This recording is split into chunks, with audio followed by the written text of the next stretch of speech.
I'm constantly sort of looking for new inspiration and new sort of aspects which I can apply to graffiti, and I've always been sort of fascinated with retro graphics.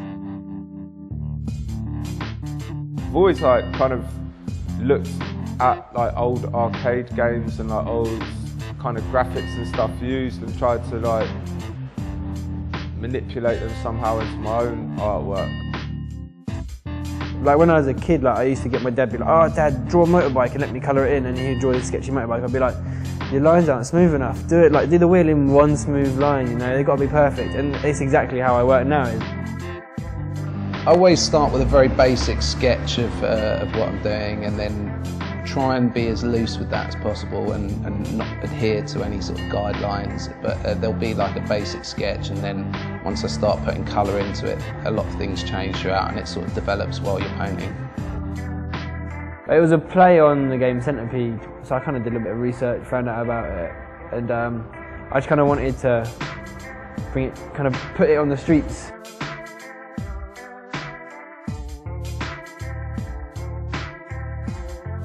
For starters, I went on the website and played the game for about 2 hours. Did a bit of research on kind of like other graphics that would relate to that, and then tried the word missile command in a few different fonts, and then really liked one of them, and it just developed it from that really, yeah. You can paint in your back garden your whole life and become a big artist, you know, the power of the internet. It doesn't matter where it's painted nowadays, as long as it's on the internet, it has legs to stand on, you know.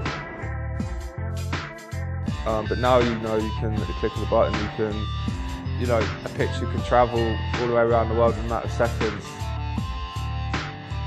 I got into it because I loved it. I still do it for because I loved it.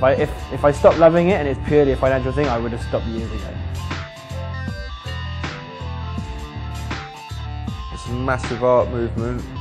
I'm not great on my art history, but I'm pretty sure it's one of the biggest, if not the biggest art movement ever to take place in history. So to be a part of that's important to me. It's about drawing inspiration from other places than graffiti. You know, it's better to be doing something much more individual and unique, and then people will notice what you're doing.